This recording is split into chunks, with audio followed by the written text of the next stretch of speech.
E, Öncelikle Kudüs çok kadim bir geçmişe sahip.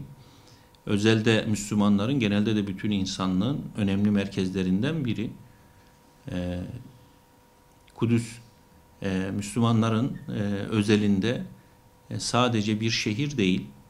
Kudüs'ün içerisindeki harem bölgesi olan Mescid-i Aksa da Müslümanların özelinde sadece bir cami değil.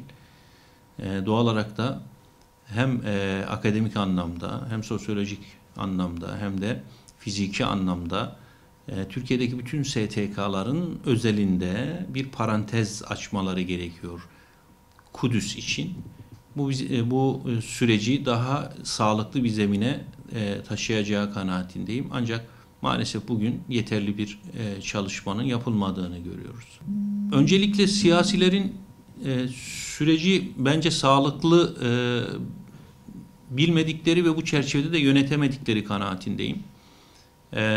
Uluslararası hukuka bakıldığında da, yerel hukuka bakıldığında da İsrail'in bölgedeki varlığı, yani bölgedeki varlığının karşılığı bir işgal ve bu işgalin de beraberinde getirdiği ciddi bir asimilasyon ve zulüm politikaları var. Bu sürecin az önce de ifade ettiğim gibi siyasiler tarafından her yönüyle masaya yatırıldığında ortaya şu sonuçların çıktığını çok rahat bir şekilde görebiliriz.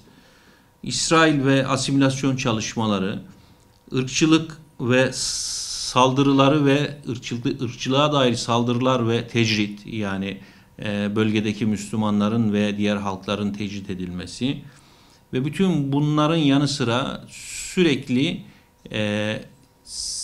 ağır silahlarla bölge insanlarına yönelik saldırılar, ki bu her biri birer savaş suçu olacak şekilde ortaya çıkan sonuçlar ve çok daha net bir şekilde ifade edebiliriz ki her yıl, ama kesintisiz her yıl mevcut bölgede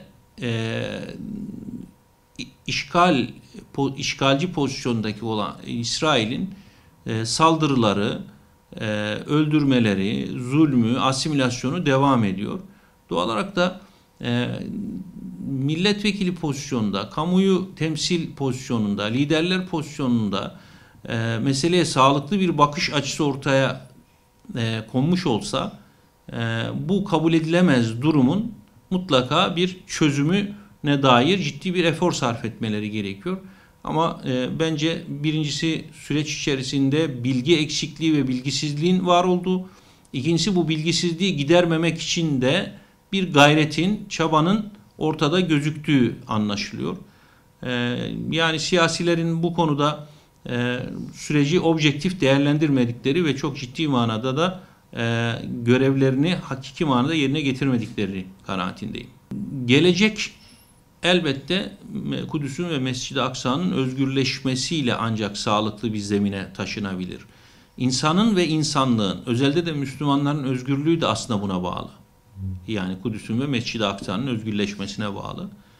Bu çok iddialı bir sözmüş gibi gelebilir size ama tarihsel sürece baktığımızda ne zaman Kudüs özgürlüğüne kavuşmuştur? Dünyada, bütün dünyada, ama sadece o bölgede değil, sadece o bölge özelinde değil, bütün dünyada toplumların özgür ve daha müreffeh ve daha rahat, daha adil ve daha sağlıklı bir yaşamı sürdürdüklerini görüyoruz.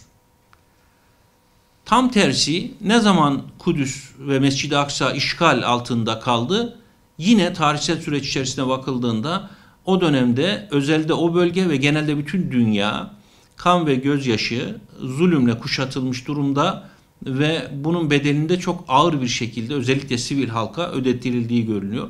Bu olarak da gelecekle ilgili Türkiye'deki gençler ve bütün dünyadaki mazlum coğrafyalardaki, Müslüman olsun olmasın fark etmez, bütün mazlum coğrafyalardaki gençlerin şunu çok iyi bilmeleri gerekiyor ki medeniyetin en önemli merkezi olan Kudüs'ün özgürleşmesi bütün dünyanın huzur ve mutluluğunun anahtarıdır. Bu çerçevede ülkemizde yapılan gençlere yönelik bu çalışmanın çok yetersiz olduğunu ve bu konuda özel daha özel çalışmalara indirgenmesi gerektiğini, Kudüs'le ve Mescid-i Aksa ile ilgili enstitülerin, üniversitede akademik çalışmaların çok yoğun bir şekilde yapılması ve hemen hemen her alanda bu sürecin desteklenmesi gerekiyor. Hatta çok net bir şekilde söyleyeyim, Milli Eğitim Bakanlığı müfredatında önemli bir başlık olarak sürecin gösterilmesi gerekiyor, o kanaatteyim.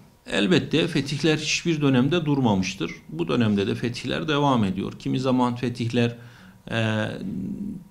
gözle görülür bir büyüklükte olmadığı için yok sayılmıştır ama fetihler hiçbir dönemde durmamıştır. Büyük fetihlerin gerçekleşebilmesi için de ittifakın mutlaka gerçekleşmesi gerekiyor. Bu da ümmet coğrafyasının ittihatı ve ittifakından geçecek bir süreç. Bu çok uzun bir zamanı kapsayacağını düşünmüyorum. Bir fetret dönemi yaşadı Müslümanlar. Bu yeni dönemde Müslümanların kendi aralarıyla hem bireysel hem de toplumsal anlamdaki ilişkileri belli bir çıtanın üzerine çıktığı kanaatindeyim. Bu siyasal anlamda ve ekonomik anlamda da bu ilişkiler belli bir çıtanın üzerine çıktıktan sonra, bu ittifaklar sağlandıktan sonra elbette yeniden Kudüs özgürlüğüne kavuşacaktır. Bunda hiç şüphemiz yok biiznillah.